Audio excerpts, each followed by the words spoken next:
Come in. Welcome. I'm E.G. Marshall.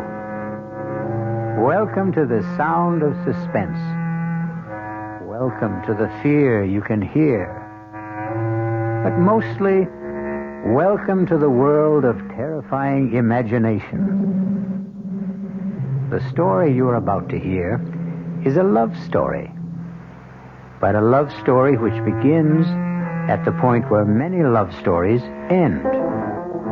It begins after the wedding march has been played, after the vows of love and fidelity exchanged. It begins on the honeymoon in a strange and terrifying fashion. Don't come near me. Stay away from me, Dan. Susan, are you out of your head? I saw her picture. Do you hear me? I found her picture on our honeymoon.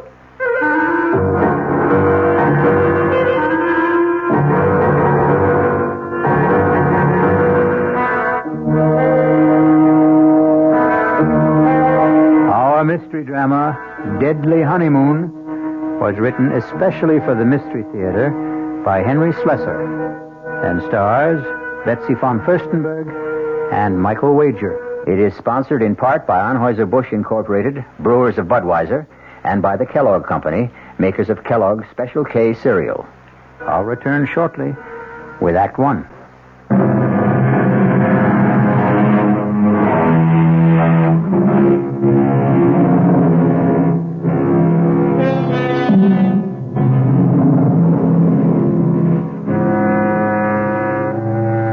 Our story begins 36,000 feet in the air on a flight which departed from New York's Kennedy Airport and in another hour will be touching down at O'Hare Airport in Chicago.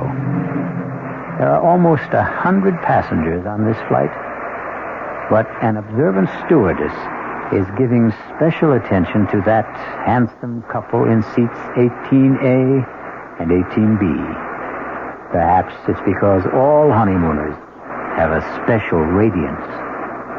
Are you sure you wouldn't like some more coffee? Oh, no, thanks. Not for me. I wouldn't mind a cup. Here you are. Thanks. Just ring if you need anything else. You'd think we were the only people on this flight. As far as I'm concerned, we are.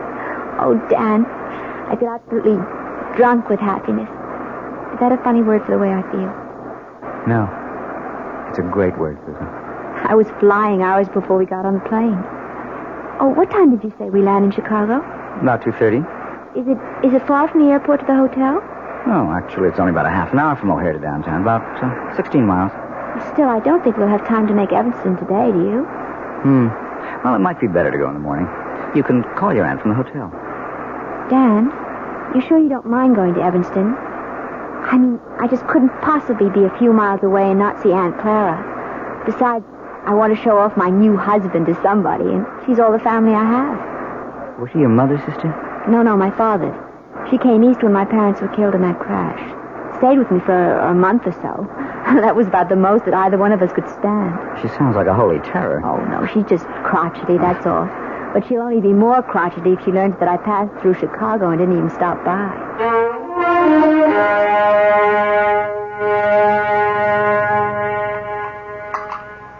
Well, and what kind of work are you in, Mr. Carey? Well, right now, we like to say we're management consultants, Mrs. Rowland. But we also do quite a bit of executive recruitment. I don't understand a word of that. Dan helps corporations find the right people for important jobs, Aunt Clara. His firm is the biggest in the field. Isn't it, Dan? Well, it's always hard to measure business like ours. But it has offices everywhere, doesn't it? In most of the major cities, yes. And now Dan is going to take over the branch in San Francisco. He's going to manage the entire thing. Is that some kind of a promotion? Oh, of course it is. I asked the gentleman, Susan. Speak when you're spoken to. Oh, sorry. Yes, Mrs. Rowland, it is a promotion. Truth is, it's a job that everyone in my office has been after. Oh, it's just worked out so beautifully for us. I mean, Dan having to move to San Francisco. We're sort of combining a business trip with a cross-country honeymoon. And where do you go from here? Well, we're planning to stay 2 days in Chicago And then we're going to Dallas. We're going to cross the Rio Grande into Mexico. I know a great little hotel in Monterey. Then we're going to Las Vegas. To gamble, I suppose? Well, it's no fun going to Las Vegas if you don't gamble a little. Your father never gambled for so much as a dime, Susan. That wasn't the way he made his fortune. Well, I promised not to bankrupt the family, Aunt Clara. Anyway, we're just staying in Las Vegas overnight. And then going to Los Angeles. 3 days later, I report to work. Thoroughly exhausted, of course. Well, that's your idea of a honeymoon. I hope you enjoy it. Susan, I suppose lunch is almost ready. You want to help me bring it out? Oh, yes, of course. Kitchen's this way, in case you've forgotten. The truth is, I have. I'm glad to be able to talk to you alone for a minute, Susan. Did you like Dan, Aunt Clara? Isn't he good looking? Older than you, isn't he? What difference does that make? How long did you know him? Oh, we met at a party at the Williamsons. Do you remember my friend, Tracy Williamson? Didn't ask you where you met. I'm asking you when. Well, it was about 3 weeks ago. 3 weeks? Oh, for the love of heaven, Susan. Aunt Clara, the time you know somebody isn't always the most important thing. He's practically a stranger. How can you be sure of anything about a man you've known for 3 weeks? From the time we met, I saw Dan every single day. Susan, when a girl is all alone in the world, when she has independent means Please, of her own... Addie, don't start in about Dan being a fortune hunter. I don't have that much money, and it's all in trust anyway.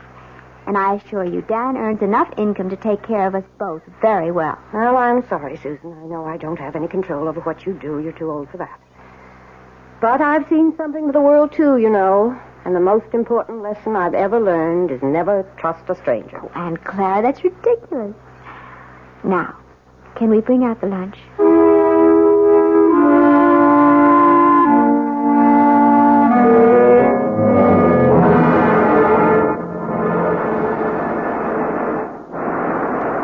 I don't know. I just have the feeling that Chicago wasn't all you expected it to be. Well, we weren't there very long, Dan. And don't forget, we spent half the time with your business associates. Oh, honey, I am sorry about that. I suppose I never should have called Bill Kincaid to say we're in town. Should have known he'd insist on getting together. Oh, it wasn't that bad. I just didn't know what he was talking about half the time. All those office politics. Yes. Well, Bill loves to gossip. But you can see what I mean about the San Francisco job. Everybody in the company wanted it. They'll never get over resenting me for being picked. But I am sorry if you were bored. It's all right, Dan, really. After all, I inflicted Aunt Clara on you. She was okay. Well, I know you didn't find her very friendly. Well, why should she be?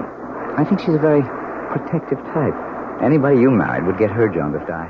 Yes, I suppose that's true enough. Dan, how long did you know Terry Williamson? Who? Terry, my ex-roommate. We met each other at her house. Or have you forgotten that already? Tell you the truth, darling, I didn't know whose house I was at that night. Oh, so Terry wasn't the one who invited you? No. It was a man named Bob Chambers, one of the executive types. I got placed at General Utilities. Don't ask me who invited him, because I don't know. I see. So it was all sort of roundabout. What's the difference? Still turned out to be the best party I ever attended. Yeah. Hey, something the matter? Oh, no, of course not. Nothing at all. Dan, where did you say we were staying in Dallas? It's a little hotel called the Lazy Sea. It's kind of rustic, but I think you'll like it. Besides, we'll only be there one night. We'll rent a car in the morning and drive down to Monterey. You really know all the offbeat places, don't you? Well, when you travel around enough, I guess you begin looking for them. You haven't done that much traveling on the job, have you? Huh? Well, no, not that much.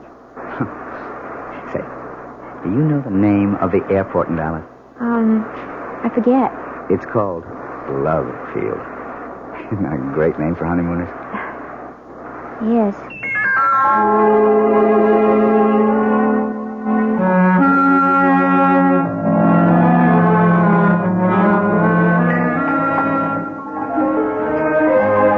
Hi, Susan. Oh, there you are. I was starting to worry.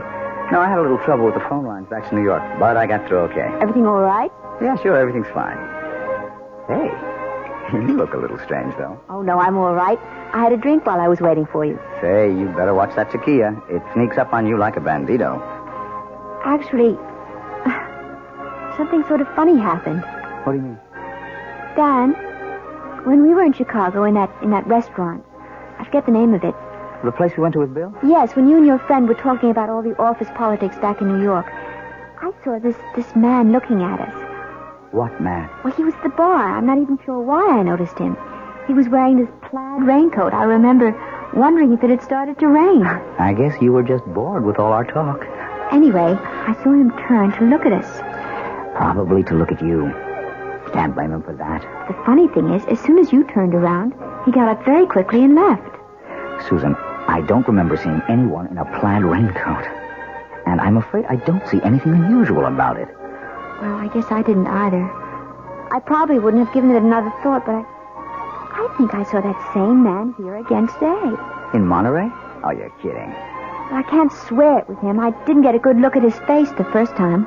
All I really noticed was the coat. And you saw the coat again? Is that it? Yes.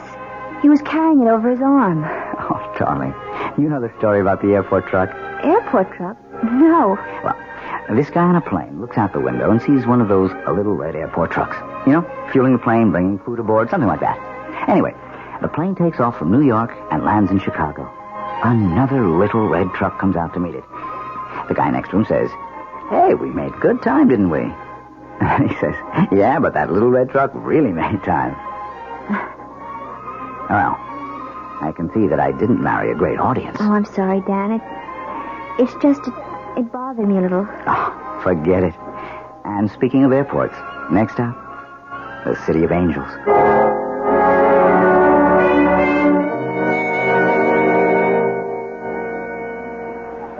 Let's see. I wonder if they have this week's digest. Oh, I see it. Excuse me. Yes?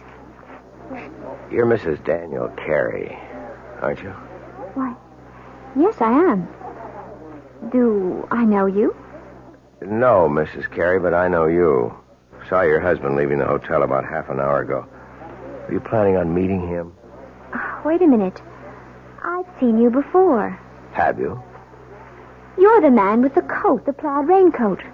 Well, you happen to be right. I do own a plaid raincoat, but with this nice sunny weather... Excuse me. Look, Mrs. Carey, I know it seems as if I'm following. Yes, it does. Well, okay, it's true. But I've had a reason. Such as?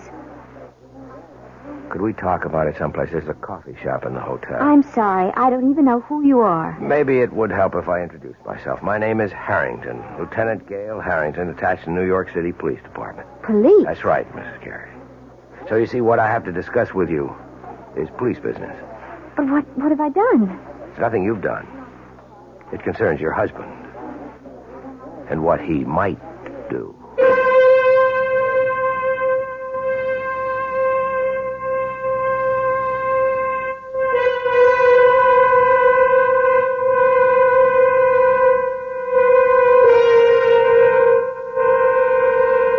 It looks like Dan and Susan Carey's honeymoon is in for a surprise.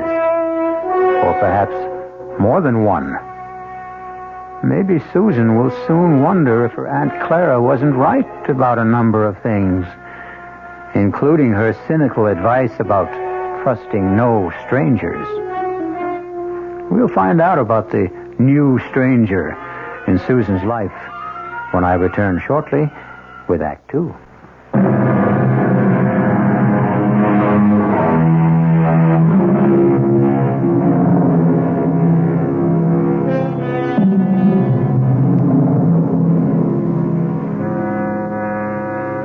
In the pleasant, cheerful atmosphere of a coffee shop in a large Los Angeles hotel, newlywed Susan Carey finds herself facing a man she has never seen before.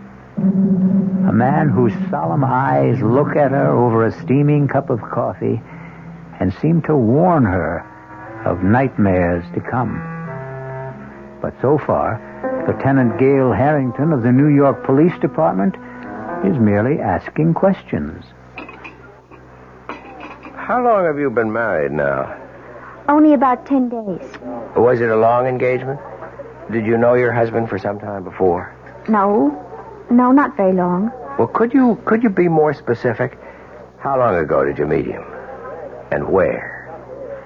Well, it's a month now. Just about that. A month? Then you really don't know much about him, do you? Oh, you and Aunt Clara. Beg pardon? Lieutenant, will you please tell me what this is about? Has my husband committed some crime? Is that what you're implying? Oh, I didn't say that, Mrs. Carey. But believe me, it would be helpful to both of us if you could just tell me a little bit about the circumstances. You know, I don't see why this has to be so one-sided. Now, please bear with me. All right. I met Dan at a party at a friend's house about a month ago. We talked a lot. We liked each other. We started dating. I saw him every single day. What business did he tell you he's in? You make it sound as if he lied to me. No, I didn't mean to do that. He's a management consultant. I know he is. He's just gotten a very important job in San Francisco, head of the entire office. We're going there tomorrow. So that was the purpose of the trip. Yes. But since you've been married 10 days, I gather it's a honeymoon as well. Well, naturally it is. Yes, naturally. Lieutenant. Miss Carey, do you know if your husband was ever married before? Married? No. Are you really certain? It's police business. Tell me that Dan's a bigamist or something? No, Mrs. Carey, certainly not that. Then what is it? I'm going to tell you, but you have to understand one thing. Now, I am not assigned to this case anymore. My interest is strictly unofficial. I may be completely mistaken, but you're the only one who can prove it one way or another. Prove what? About whether your husband ever called himself Don Crawford. And once, 4 years ago, David Chase. See? All the same initials, like Dan Carey. You are saying he's a criminal. Not just a criminal, Mrs. Carey. A wife killer. You're crazy. I hope so. Believe me, I do. Let me start at the beginning. If you still think I'm crazy by the time I'm finished, I'll be happy to buy you that coffee and go on my way. But if you think I'm not, if you have any doubts, then I want you to tell me so and let me help you. All right. Go on. I know you're wrong, but go on. I first heard of Don Crawford back in 1965 when I was attached to the homicide detail in the Los Angeles PD. Mrs. Crawford was the former Edith Burbank. She was the youngest daughter of a wealthy family in Baltimore. Only when I saw her, she was never going to enjoy her money anymore. She was dead. Her throat had been cut by one of those, quote, mysterious intruders, unquote, that the papers liked to write about. Her husband, Don, was broken-hearted, naturally. They'd only been married 4 weeks. But her death also made him some money. Not a fortune, really. There was a mix-up about her will, and he ended up with nothing but a handsome payoff from the family. Mrs. Carey, you okay? I can't believe I'm sitting here listening to this. I won't be long, I promise. Anyway, I was assigned to the Crawford case, and I didn't exactly cover myself with glory. You mean you never found the mysterious intruder? That's right. So naturally, you decided that maybe there wasn't any. Let me go on, Mrs. Carey, okay? Yes, go on. Anyway, I ran into a similar case about 4 years ago. The murder of a young bride, fresh from her honeymoon. A broken-hearted groom named David Chase. I thought Chase and Crawford were one and the same man. But I couldn't convince the district attorney of the resemblance. But I am still convinced, Mrs. Carey. And you think Dan is the same person? Oh, he's changed again, of course. His hair is lighter than Chase's. He's thinner and paler. But there's something about the face I can't forget. And even if it's true, you still have no proof. Is that it? You couldn't solve your case, so you're holding on to your first solution. Wait, Mrs. Carey. Let me tell you why I was so sure that Crawford and Chase were the same man. It was because of the honeymoon. What? It's my theory that their honeymoons were identical. A compulsive honeymoon, you might say. That is ridiculous. Criminals are like that. Creatures of habit, most of them. Afraid to change a pattern, maybe for fear that their luck will change with it. What do you mean by it? I stumbled on the coincidence accidentally. But as far as I could trace it, Don Crawford and David Chase took their brides to the same places. They did the same things. And I knew that if I ever saw that pattern duplicated, I would have my killer. I hope I'm wrong, Mrs. Carey. But you are the only one who can tell me. And my first question is this. Was your first stop Chicago? Yes. Yes, of course it was. And you knew that. That's where we first saw you, in Chicago, in that restaurant. Okay. I just wanted to make sure. You can't possibly make something out of that. Dan wanted to see people in the Chicago office, and I thought it would be nice to visit my aunt in Evanston. She's my family. Was your next stop after Chicago in Texas? Yes. We went to Dallas. Dallas is a wonderful place to visit, Lieutenant.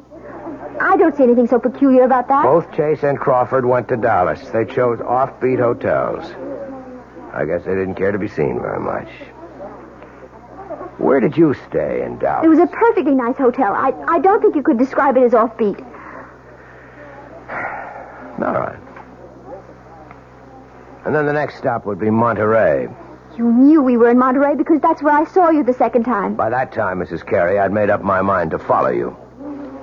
Are you saying that these supposed wife killers you're talking about also went to Monterey? Yes, they did. And from Monterey to Las Vegas. Well, then you're wrong, Lieutenant. You're completely wrong. You mean you didn't go to Vegas? No. So there goes your famous theory, doesn't it? Well, I admit I'm We surprised. changed our mind about Vegas. We decided that we might be too tempted to gamble away all the money we had for the trip. Ah, so you did have it on the schedule. Well, yes. Yes, we did, but we didn't go. You really think that changes the pattern? The fact that you didn't go? Oh, please, I can't stand any more of this. I don't want to hear any more of it. Mrs. Carey, Edith Burbank was killed in Los Angeles, in her hotel room. This hotel. I'm leaving. I'm leaving Mrs. right Carey, now. wait. You're wrong. You've got Dan mixed up with someone else. Let me finish, please. Just one more moment. Please, no, please let me go.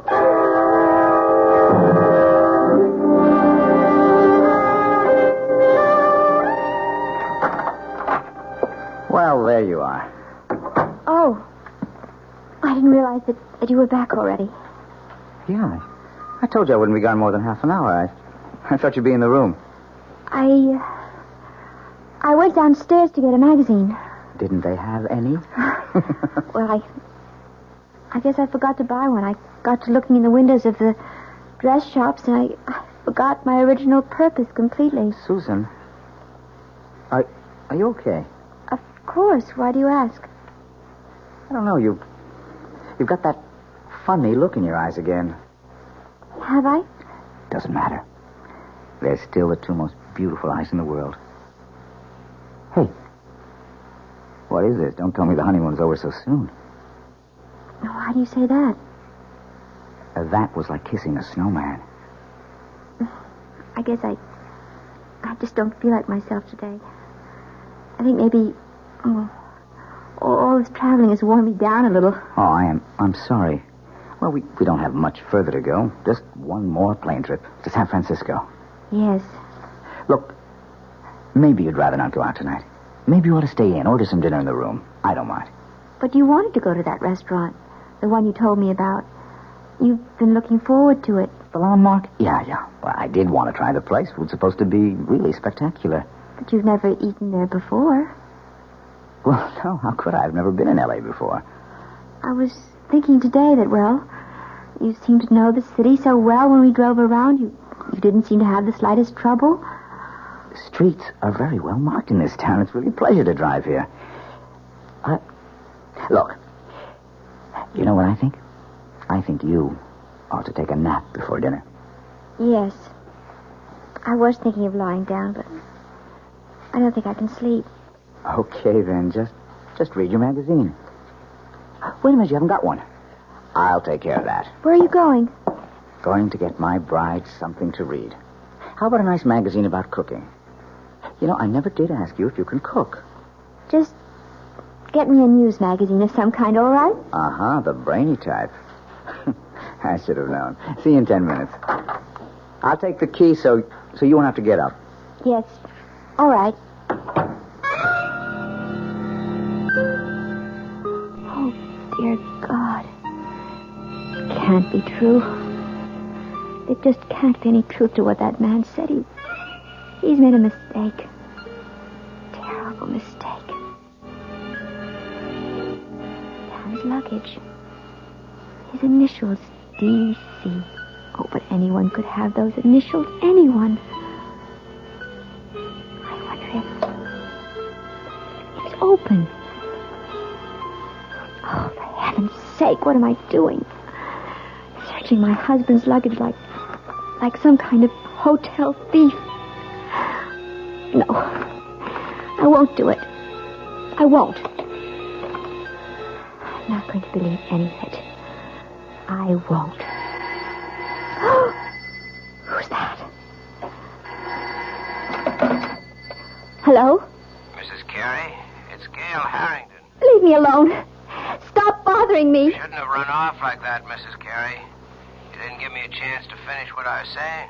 I told you, I don't want to hear any more. It isn't true. You've made a mistake, Lieutenant. Your husband is at the newsstand right now, Mrs. Carey. I can see him from where I'm standing at the house phones. And the more I look at him, the more sure I am that I'm right.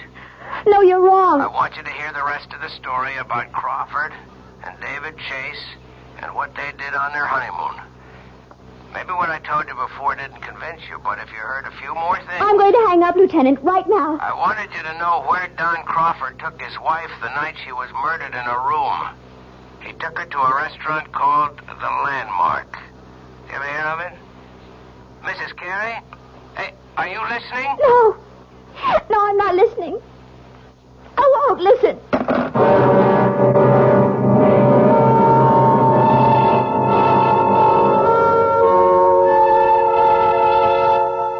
And so Susan Carey seems to have a date at the Landmark restaurant in Los Angeles with her loving husband, Dan.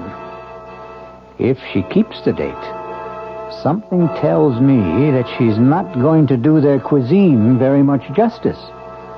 Because one needs peace of mind to enjoy good food.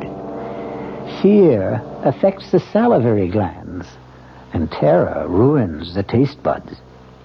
I'll be back shortly with Act 3. I'm Hy Brown, producer of Radio Mystery Theater, and I'm most enthusiastic about this new adventure in modern radio. Here's what listeners are telling us. Your program was absolutely great. Don't oil the door. Or again, you've got yourself a winning show. We'd like your reactions, too.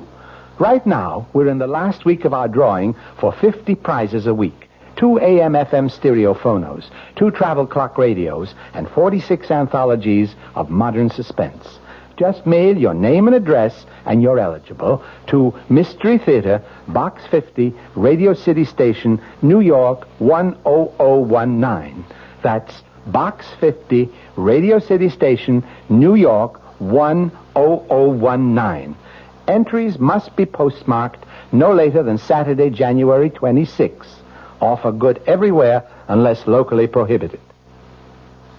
This is WOR New York, your Mystery Theater station.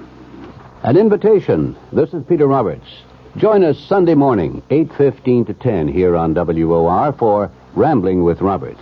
2 hours of music, specially selected for Sunday morning listening pleasure, along with bits of weather information, news headlines, bits of trivia, such as the fact that a man from Onowa, Iowa, received a patent for what he called Eskimo pie, which was ice cream coated with chocolate. It all happened in 1922. It may not seem like very much in the way of history, but it does take place, these little bits of trivia and information, on Rambling with Roberts. So, of a Sunday morning, make a note. 8:15 to 10, right here at 710 on your dial, come Rambling with Roberts. You don't have to give us an RSVP. Just be on hand. Thank you.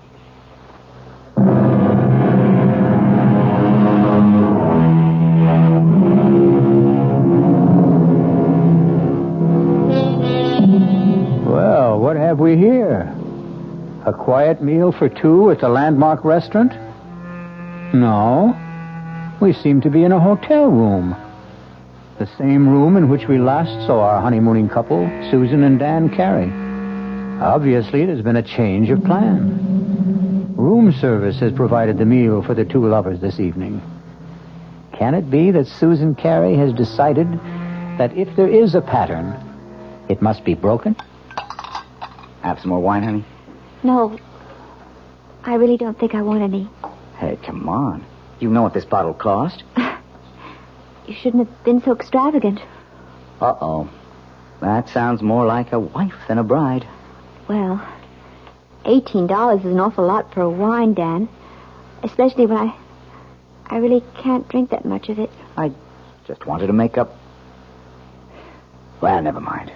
You mean for not taking me to the landmark? No, it doesn't really matter. I told you, it's fun to eat in the room. It's very elegant. I'm sure you were disappointed at it. No, I really wasn't.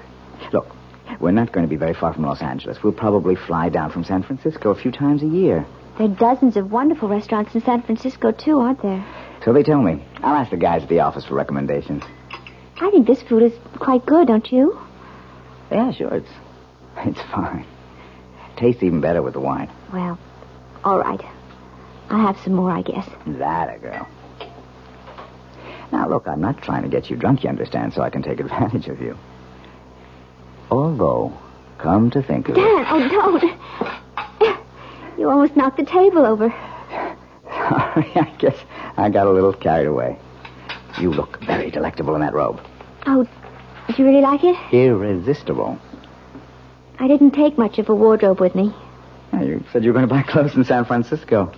Yes, if I can find out where to go, I'll take you down to Union Square. I hear that's the place. Oh, I have told you about the weekend, haven't I? No. What about it? Well, I thought we'd get our first look at the town by taking one of those Circle Line cruises. That okay with you? Oh, yes, that sounds lovely. I love to see places by water.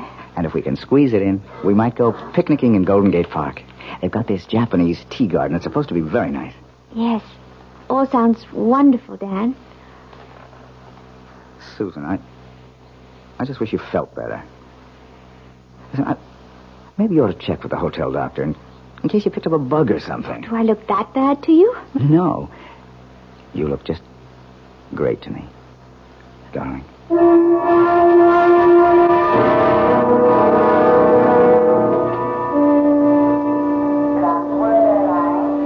Yeah, I think that'd be a good idea, honey. Reserve the car ahead of time. Then we can pick it up right away in San Francisco. Whatever you think, Dan. You wait right here. I'll go over to the counter. It's all right. Be back in 10 minutes. All right, Dan. Mrs. Carey. Oh, no. Not you again. I didn't mean to startle you. Go away. Please go away. I don't want to see you anymore or hear anything you have to say. Now, I know that I seem to be persecuting you or something. As you can see, Lieutenant, I am in perfectly good health. I was not murdered in my sleep in that hotel room. Look, Mrs. Carey, I've only got a few minutes before your husband gets back. I just wanted to finish my story about this other guy, this David Chase. I don't care if you are a policeman. I'll call someone and have you arrested for bothering me. David Chase's wife didn't get killed in Los Angeles. She died in San Francisco. Where? In a hotel room? No, not there. But they stayed at the San Remo. Is that where you're staying?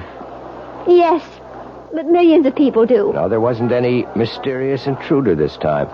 In fact, Mrs. Chase's death was listed officially as an accident. She had a little too much to drink at dinner, and her feet got tangled up on top of a very steep hill. The fall broke her neck. It was her very first day in San Francisco. She and her husband had quite a day, too. They took one of those boat cruises to see the city. Then they went to Golden Gate Park, to the Japanese tea garden. Miss Carey, are you okay? No. No, I'm not okay. How could I be? That night they went to a restaurant called the Vendome. That's where the lady drank too much, at least according to her husband. Oh, dear God. Listen, Mrs. Carey, I can't follow you anymore. I've got a job to get back to. I want you to take this. Gun. Quiet. Don't draw anyone's attention to it. Just take it. If I'm wrong and you don't need it, fine. Just throw it away. No. I don't want I it. cannot have you on my conscience, don't you understand? All right. Yes, all right. I'll take it. I still say you're wrong. I hope so. But I don't think I am.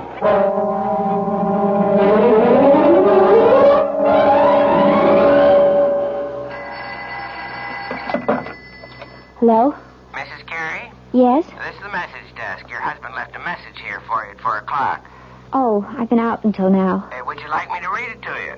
Yes, please. It says, we'll be at the office until 6. Should be there no later than 6:30. Love, Dan. Oh, yes. Thank you very much. Welcome. Bye. Bye. 6:30. 6:20 now. Oh, God. Why do I keep staring at his luggage? Why can't I just forget about it? No. It isn't dishonest. It's just something I have to do. No, nothing in this one but clothing. This one has papers and things. All his documents. Birth certificate. Honorable discharge. U.S. Navy. Daniel Eldon Carey. That is his name. It is. That Matt Harrington was wrong. Doesn't this mean he was wrong? Or does it just mean that... No. I'm not going to start thinking that way. These look like photographs. Maybe his family... Oh, no, wait. This picture is signed. Such a pretty girl. To Dan. All my love forever, Edith. Edith. What was the name he said? That policeman, what was the name that man's wife was? Wasn't it Edith? Oh, no. Who is it? It's me, honey. Oh, 1 second. Hi, sweetheart. Sorry. I forgot to take my key. Hey, I'm not late, am I? I told him at the desk I'd be back at 6. Well, it's not even that. Hey, why is it so dark in here, Susan? Oh, I just got back myself. I didn't think of turning on all the lights. Susan, I have a confession to make. I wasn't at the office at all. My new staff thought they ought to christen the new boss. I tell you one thing about San Francisco. It's a hard-drinking town. Susan, what's the matter? Dad, I found her picture. What? I found her picture. Your first wife's. What are you talking about? I was never married. Then what's her picture doing in your luggage? Hey, what's going on here? You must be drunker Look than I am. near me. Stay away from me, Dan. Susan, are you out of your head? I saw her picture. Do you hear me? I found her picture. On our honeymoon. Now, wait a minute. Wait a minute. Do you mean Edith? I know all about her. Yes, and about the other one. She drank too much, too, didn't she? She was drunk, too. Now, look, will you calm down? Is that what you were planning to do tonight? Get me drunk? At the restaurant? You were going to take me out to dinner tonight, weren't you? Of course I was. I asked one of the guys at the... Well, I can tell you the restaurant he picked. Do you want me to tell you the name of the restaurant, Dan? It's the Von Dome, isn't it? What? Well, yes. I mean, it is. How did you know that? Because I know it all. I know everything. Oh! No, don't come here. I'll call the police. Now, Susan, look. I don't know what the trouble is, but you've got to be sick. You need help. No, don't come any closer. You've been acting funny ever since we left Chicago. I'm warning you. Look. My God. I've got a gun. Susan, put that down. I'm not going to end up like them. Give me that thing, Susan. Don't. Oh, don't, Dan, please. Susan. I don't want to shoot you.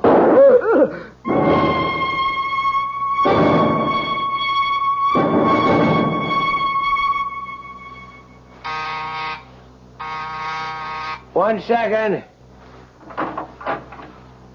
Wow. Mr. Harvey?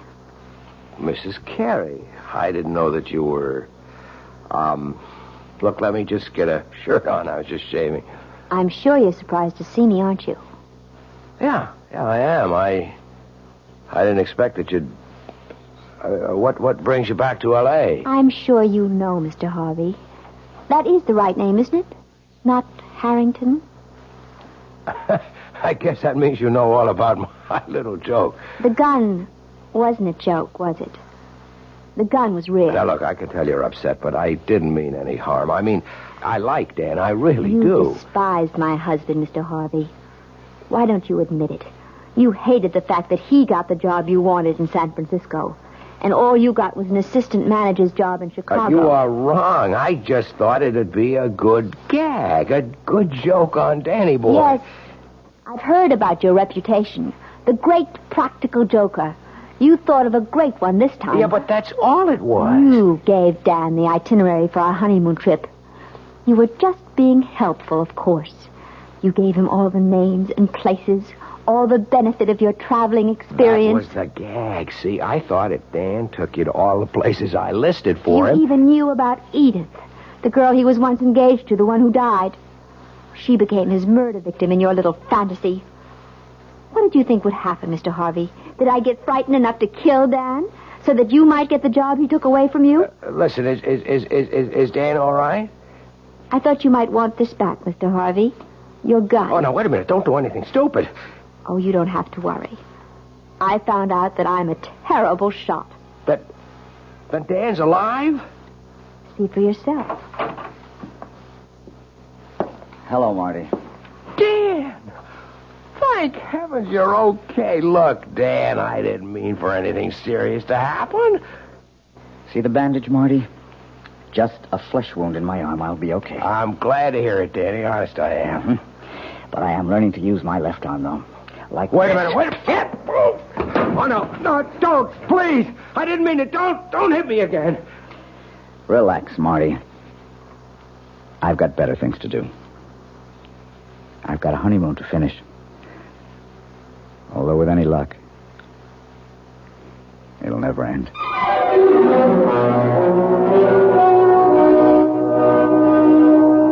So you see, even murder stories can have happy endings.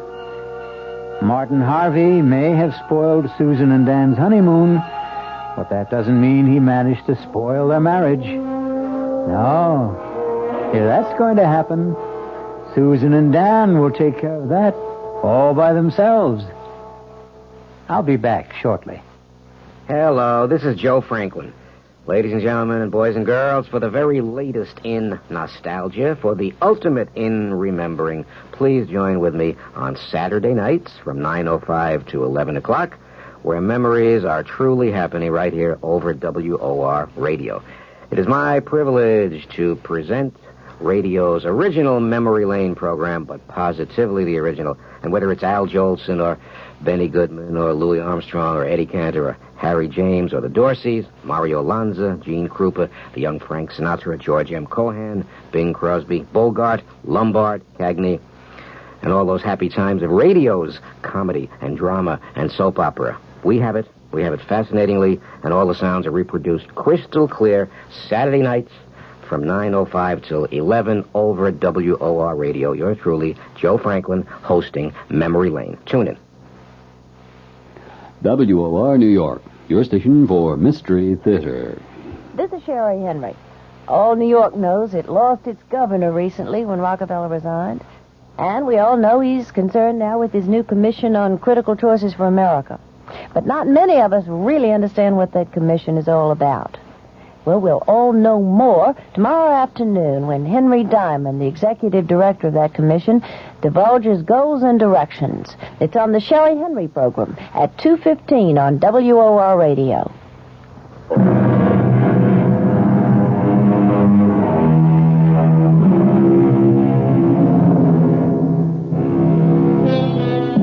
A purist might claim that the story you have just heard isn't a murder story, since no one was actually killed. The murders which took place were all in the imagination of Martin Harvey, who passed them on to the mind of Susan Carey. But it's a good demonstration of the point we've tried to make all along, that the most terrifying crimes can happen within the theater of the mind. Our cast included Betsy von Furstenberg, Michael Wager, Elspeth Eric, and Mason Adams. The entire production was under the direction of Hyman Brown. Now, a preview of our next tale. What are you thinking about, child? The day you said it was bad luck for us to see each other before the wedding. Nobody believes those old wives' tales. Nobody believes so many things that are outside the ordinary. Did you see Michael's body after? Don't talk about that, lass. I knew they said the horse trampled him. I asked Dr. Ferguson about the hooves, and he wouldn't tell me. You'd tell me, wouldn't you, Jeannie? Oh, tell you what? Were they like horseshoes, or were they cleft in two? Were they cloven hooves? In the name of God, what are you saying? I'm not speaking of God. I'm speaking of the devil. This is E.G. Marshall inviting you to return to our Mystery Theater for another adventure in the macabre. Until next time, pleasant dreams.